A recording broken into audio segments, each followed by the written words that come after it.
सो hey guys, कैसे हो आप सभी लोग बढ़िया होंगे। तो आज के वीडियो में हम लोग बात करने वाले हैं डेटा टाइप्स के बारे में। उसके साथ साथ बताऊंगा आप मतलब किसी भी वर्ड को कैसे कमेंट आउट कर सकते हो, मतलब किसी भी प्रोग्राम में।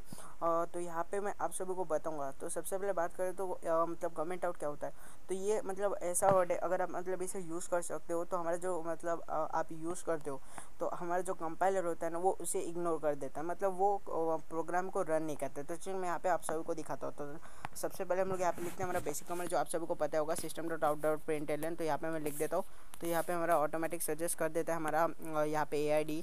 तो यहाँ पे मैं लिखता हूँ हेलो वर्ल्ड। अब यहाँ पे क्या करता हूँ, इसे मैं कमेंट आउट करता हूँ। सबसे पहले इसे प्रिंट करके दिखाता हूँ, उसके बाद कमेंट आउट करूँगा। तो यहाँ पे चलिए हम लोग इसे प्रिंट करते हैं। तो यहाँ पे लोड हो रहा है, आप देख सकते हो यहाँ पे हमारा हेलो वर्ल्ड आ चुका है। अब मैं इसे करता हूँ कमेंट आउट। तो यहाँ पे आप देखना, फिर कंपाइलर में ये शो ही नहीं होगा। तो मतलब यहाँ पे आपको कमेंट आउट करने के लिए यहाँ पे आपको स्लैश यूज़ करना होता है। तो यहाँ पे देख सकते हो। तो अभी हम लोग यूज़ करते हैं, तो यहाँ पे देख सकते हो हमारा हेलो वर्ल्ड प्रिंट नहीं हुआ, तो इसे बोलते हैं कमेंट आउट। ये बहुत काम आता है। अभी बात करें तो मल्टी लाइन में कैसे आप कमेंट आउट करोगे। अगर यहाँ पे मतलब 2 वर्ड लिखा है, तो चलिए मैं आप सबको एक बार फिर से दिखाता हूँ। यहाँ पे मैंने कमेंट आउट कर दिया। अब इसके नीचे भी मैं system.out.println लिखता हूँ यहाँ पे। और यहाँ पे हम लोग फिर से लिख देते हैं स्ट्रिंग में हेलो वर्ल्ड, जो हमारा मतलब जावा का सबसे बेसिक कमांड होता है। हर मतलब जो कोई भी प्रोग्रामिंग लैंग्वेज अगर आप यूज़ करते हो तो हमें सबसे पहले तो हेलो वर्ल्ड लिखना है। अब यहाँ पे मैं दोनों को प्रिंट करके आपको दिखा देता हूँ, फिर उसके बाद कमेंट आउट का मतलब यूज़ बताऊँगा। तो यहाँ पे देख सकते हो हेलो वर्ल्ड आ चुका है। अब मैं क्या करता हूँ, इसे कमेंट आउट करता हूँ। तो देखते हैं क्या हमारा दोनों लाइन भी यहाँ पे कमेंट आउट होगा। तो यहाँ पे आपको देखने को मिल रहा है ग्रीन कलर में एक ही लाइन हुआ है, तो मतलब यहाँ पे एक प्रिंट होगा। तो हमारे यहाँ पे जो पहला वाला जो प्रोग्राम है, मतलब हेलो वर्ल्ड का स्टार्टिंग वाला, तो यहाँ पे मैं लिख देता हूँ हेलो वर्ल्ड 1। और ये जो हमारा हेलो वर्ल्ड 2।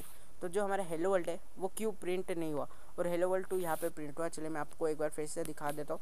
तो यहाँ पे देख सकते हो हमारा हेलो वर्ल्ड 2 है, ऐसा क्यों। तो यहाँ पे आपको दिख रहा होगा ये कमेंट आउट, यहाँ पे मैंने 2 स्लैश यूज़ किया है। तो ये सिंगल लाइन के लिए होता है। अगर इस लाइन में मैं कोई भी वर्ड लिखते चल जाऊँ तो ये मतलब कमेंट आउट में ये मतलब ये होगा।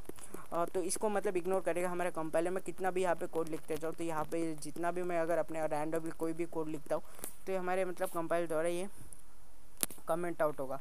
तो मैं यहाँ पे इसे हटा देता हूँ। अब यहाँ पे देख सकते हो, तो मैं यहाँ पे हेलो वर्ल्ड फिर से 2 लिखता हूँ। अब हमें मतलब इसे भी मैं यहाँ पे कमेंट आउट करने के लिए, तो आप बार बार तो ऐसे मतलब लाइन यूज़ नहीं करोगे, स्लैश हर जगह लिखोगे, मतलब जितना भी आप कोड करते थे। यहाँ पे देख सकते हो हमारा कमेंट आउट हो चुका है। लेकिन इसके लिए इसे कमेंट आउट करने के लिए अगर आपको मल्टी लाइन कमेंट करना है, मतलब आप यहाँ पे 2 लाइनें तो आप इजीली कमेंट आउट कर सकते हो। लेकिन अगर आपको बहुत सारे लाइन कमेंट आउट करना होगा तो आप कैसे करोगे। तो चलिए उसके लिए मैं आप सभी को बताता हूँ। सबसे पहले मैं यहाँ पे अगर आपको मतलब यहाँ पे मैं बहुत सारे दे देता हूँ, तो आप मतलब बार बार थोड़ी स्लैश लिखते जाओगे। अगर आपके पास 1000 मतलब 100 वर्ड हो गए या 50 वर्ड्स हो गए, ऐसा ही प्रोग्राम लिखा होगा हेलो वर्ल्ड का, तो इसके लिए आपको यूज़ करना होता है यहाँ पे एक स्लैश, उसके साथ यहाँ पे आपको स्टार देना होगा और यहाँ पे भी एक स्टार, और यहाँ पे इसे क्लोज करना है।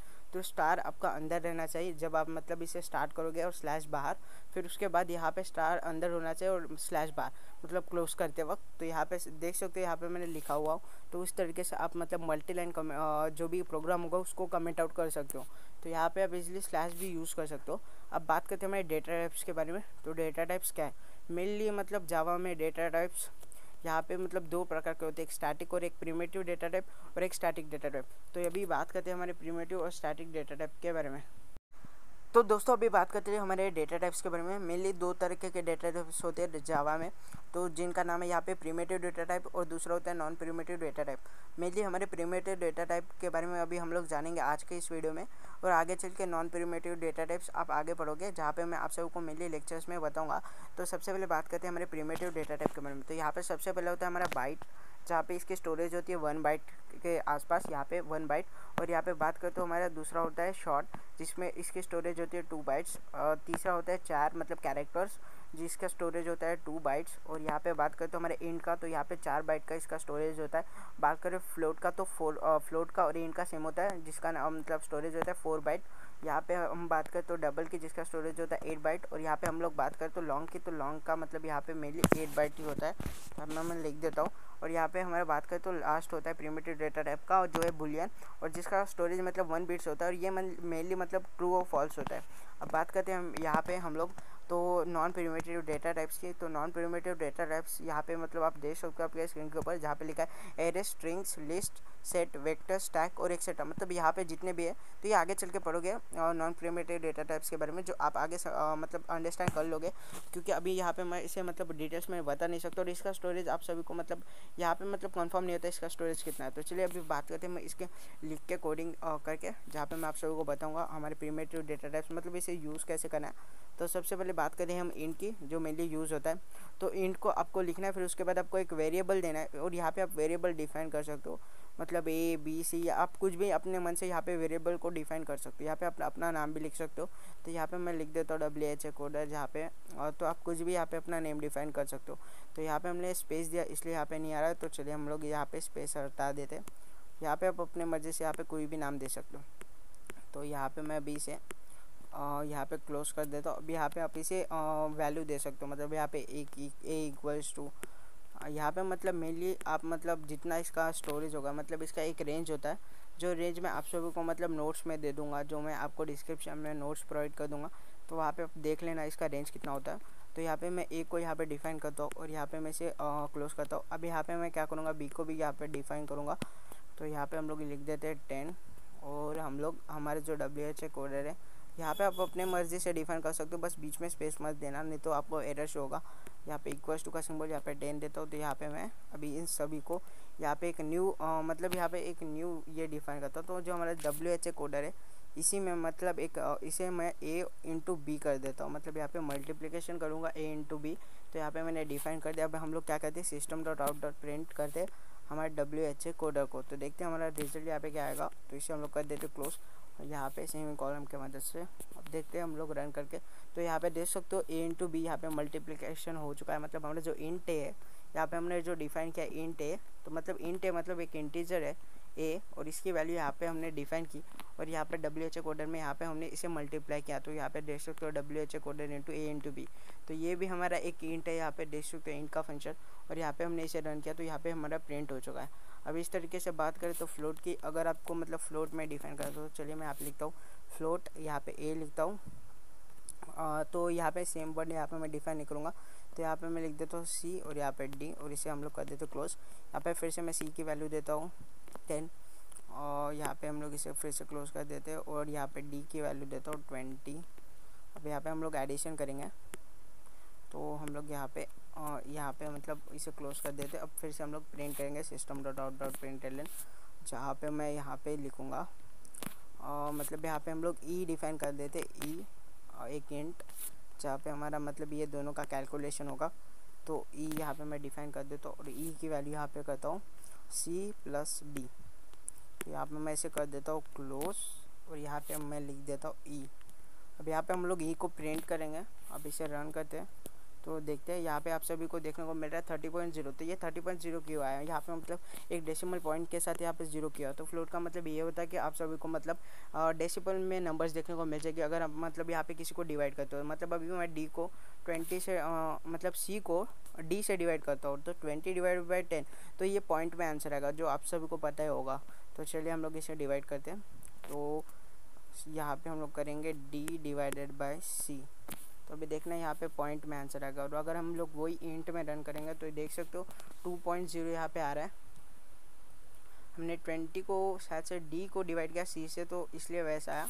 तो अब हम लोग c को डिवाइड करेंगे 20 से, मतलब d को, और d से c को डिवाइड करेंगे। यहाँ पे मैं रन करता हूँ, तो यहाँ पे देख सकते हो हमारा 0.5 आया।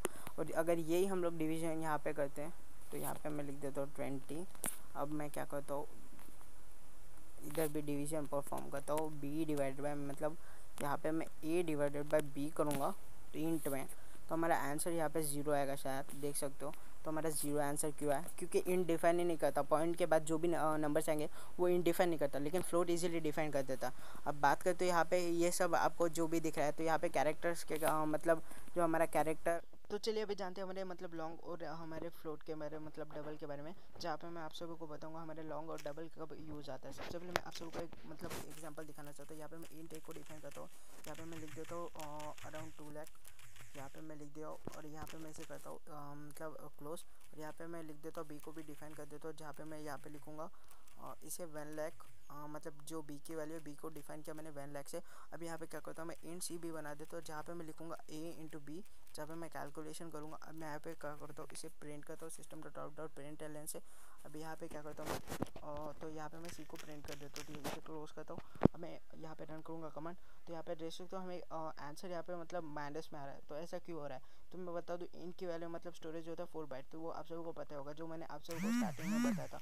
तो यहाँ पे मतलब जो हमारा इन की वैल्यू है, तो अगर हम यहाँ पे अगर हम लोग इंट को डिफाइन करें तो यहाँ पे हमारा मतलब इंट की जो वैल्यू है हमने 4 बाइट है। तो अगर हम 4 बाइट के ऊपर इसका मतलब यूज़ करोगे तो यहाँ पे मतलब आपको नेगेटिव में वैल्यू देखने को मिल जाएगी। इसलिए यहाँ पे आपका काम आता है जब भी आप लॉन्ग कैलकुलेशन करोगे तो यहाँ पे आपको यूज़ करना है लॉन्ग और हमारे मतलब डबल का। तो अभी बात करते हैं लॉन्ग और डबल में क्या डिफरेंस है। लॉन्ग का भी मतलब स्टोरेज होता है 8 बाइट और हमारा डबल का भी स्टोरेज होता है 8 बाइट। लेकिन कब कब क्या आता है मैं आप सबको बता दूँ। यहाँ पर मैं लॉन्ग को सबसे पहले तो लिखूँगा। अब लॉन्ग का अगर मैं कैलकुलेशन करता हूँ तो हमें रिजल्ट यहाँ पे शो हो जाएगा, देख सकते हो यहाँ पे ऑटोमेटिकली हमारा मतलब जितना कैलकुलेशन आंसर आना चाहिए उतना आ चुका है। अब बात करते हो हमारा यहाँ पे लॉन्ग और डबल में क्या डिफरेंस है। तो जैसे हमारा मतलब इंट और फ्लोट में डिफरेंस है, जैसे पॉइंट आ जाता है फ्लोट में, अगर आप डिवाइड करते हो किसी भी वैल्यू को तो वो पॉइंट में शो करता है। उस तरीके से हमारा डबल भी पॉइंट में शो करता है। तो यहाँ पे हम लोग इसे हटा देते, अब यहाँ पे हम लोग लिखते हैं डबल। तो यहाँ पे आप कब यूज़ करना, अगर आपको मतलब टाइम कॉम्प्लेक्सिटी जानना होगा, मतलब आगे चल के आप जानोगे, तो जब आपको मतलब छोटा कैलकुलेशन करना है तो तब आपको बाइट यूज़ करना पड़ता है। इस तरीके से आप मतलब टाइम कॉम्प्लेक्सिटी को मेंटेन कर सकते हो। तो इसलिए ये आपको आना ही चाहिए। अगर आपको ये नहीं आएगा तो आगे चल के आपको टाइम कॉम्प्लेक्सिटी नहीं आएगा। तो यहाँ पे मैं इसे रन करता हूँ डबल को, तो यहाँ पे आपको पॉइंट में शो होगा आंसर, यहाँ पे देख सकते हो। तो इस तरीके से हमारी यूज़ आता है डबल और लॉन्ग का। अभी हम लोग बात करेंगे बुलियन का। दोस्तों अभी हम लोग बात करते हैं बुलियन टाइप के मतलब बुलियन डेटा टाइप के बारे में। तो यहाँ पे हमें क्या करना है, सबसे पहले हम लोग को एक बुलियन डिफाइन करना है, जो मैं अभी यहाँ पे फास्टली डिफाइन कर देता हूँ, जिसका नाम मैं दे देता हूँ b1 इक्वल्स टू। यहाँ पे क्या करना है, अब मैं b1 इक्वल्स टू दे दिया। अभी यहाँ पे क्या करता हूँ मैं 2 और यहाँ पे ग्रेटर देन मैं 3 लिखता हूँ और यहाँ पे मैं इसे क्लोज कर देता हूँ। अब मैं क्या करूँगा system dot out dot print L, यहाँ पे मैं मतलब हमारा जो b1 है उसको मैं प्रिंट करता हूँ। तो यहाँ पे मैं इसे कर देता हूँ क्लोज और यहाँ पे हम लोग इसे रन करेंगे तो देखेंगे हमारा बुलियन का आंसर क्या आता है। तो यहाँ पे बुलियन में डिफाइन होगा, तो यहाँ पे देख सकते हो फॉल, मतलब हमारा जो 2 है वो कभी ग्रेटर नहीं हो सकता 3 से। तो इस तरीके से बुलियन हमें ट्रू फॉल्स का मतलब डिफाइन करके दे देता है। यहाँ पे आप कोई भी वर्ड लिख सकते हो। अगर मैं यहाँ पे इसे मतलब 3 को ग्रेटर करता हूँ तो यहाँ पे 2 लिख के आ जाएगा। तो मैं क्या करता हूँ सबसे पहले तो इसे कमेंट आउट कर देता हूँ, मतलब ये आपको डिस्ट्रैक्ट कर होगा। तो यहाँ पे मैं क्या करता हूँ इसे कमेंट आउट करने के लिए अभी मैंने आप सबको बताया था इसे कैसे कमेंट आउट करें। अभी यहाँ पे देखते हैं हम लोग इसका आउटपुट। तो यहाँ पे देख सकते हो मेरा 2 लिख के आ चुका है, मतलब 3 हमारा ग्रेटर देन है। अब बात तो दोस्तों अभी बात करते हैं हमारे गाइस बाइट टैग के बारे में। उसके बाद हम लोग बात करेंगे शॉर्ट टैग के बाद हमारे इसके बाद हमारा खत्म हो जाएगा हमारा मतलब जो प्रिमिटिव डेटा टाइप है। तो चलिए इसे हम लोग कंप्लीट कर देते हैं। सबसे पहले मैं यहाँ पे लिखता हूँ बाइट ए को डिफाइन करते हैं, ए इक्वल्स टू यहाँ पे मैं लिख देता हूँ 20 और यहाँ पे क्या करता हूँ बाइट यहाँ पे लिखता हूँ बी इज इक्वल्स टू और 10 लिख देता हूँ। यहाँ पे मैं इसे कर देता हूँ क्लोज। अब यहाँ पे system dot out println a into b करता हूँ यहाँ पे और इसे मैं कर देता हूँ क्लोज और यहाँ पे हम लोग करते हैं प्रिंट। तो देखते हैं भी इसका आउटपुट क्या आएगा। तो यहाँ पे देख सकते हो 200 आएगा और इसके जगह अगर मैं यहाँ पे 200 लिखता हूँ तो 200 इंटू 10, तो यहाँ पे एरर शो हो रहा है। मतलब हमारा जो बाइट है वो इतना वैल्यू मतलब स्टोर नहीं कर सकता है। जब आप मिनिमम कैलकुलेशन करते हो मतलब छोटा कैलकुलेशन समझ लो, यहाँ पे मतलब अराउंड 1000 के नीचे अगर आप कैलकुलेशन करो तो बाइट के लिए आप मतलब कैलकुलेशन कर पाओगे। और अगर मतलब आप 1000 के ऊपर करोगे तो ये नहीं होगा। तो चलिए हम लोग यहाँ पे देखते हैं हमारे क्या मतलब यहाँ पे 90 हम लोग यूज़ करते हैं, मतलब 100 यूज़ करते हैं। तो यहाँ पे देख सकते हो हमारा मतलब यहाँ पे यूज़ हो रहा है, लेकिन हम लोग जैसे 200 करने जा रहे हैं तो वहाँ पे कैलकुलेशन नहीं हो रहा है। तो इस तरीके से आप मतलब बाइट का यूज़ कर सकते हो। अब इसके जगह हम लोग करेंगे शॉर्ट का भी यूज़, जहाँ पे 2 बाइट का स्टोरेज होता है। तो शॉर्ट के अंदर हम लोग कैलकुलेशन कर पाएंगे 200 का भी। चलिए मैं यहाँ पे दिखाता हूँ। तो यहाँ पे देख सकते हो अभी मैं यहाँ पे मतलब बाइट को यहाँ पे ये वाले बाइट को यहाँ से हटा देता हूँ, बाइट प्रिमिटिव डेटा टाइप को, बाइट डेटा टाइप को। तो यहाँ पे मैं फिर से लिख देता हूँ शॉर्ट। अब यहाँ पे हम लोग कैलकुलेशन करेंगे तो हमारा 200 का कैलकुलेशन हो जाएगा। अभी यहाँ पे अगर मैं इसे इंक्रीज कर दूँ, यहाँ पे अगर 100 लिख दूँ तो यहाँ पे हो रहा है। तो चलिए यहाँ पे देखते हैं। तो यहाँ पे देख सकते हो मैं मैक्सिमम यहाँ पे कितना लिख सकता हूँ। यहाँ पे अगर मैं 2000, तो यहाँ पे देख सकता हूँ मैं यहाँ पे कैलकुलेशन इतना तक कर सकता हूँ, मतलब यहाँ पे 20,000 इंटू 10,000 तक का कैलकुलेशन कर सकता हूँ। लेकिन इसके आगे का कैलकुलेशन नहीं कर पाऊँगा क्योंकि हमारा जो शॉर्ट है वो बस 2 बाइट का स्टोरेज होता है और हमारे इंट का 4 बाइट। तो ये आपको बस बाइट याद रखना है। और बाकी के जो हमने नॉन प्रिमिटिव डेटा टाइप है स्ट्रिंग स्टैटिक वेक्टर, तो ये आगे चल के मैं आप सभी को बताऊँगा। तो अभी आज के लिए बस इतना है। तो मिलते हैं नेक्स्ट में, तब तक के लिए बाय बाय जी।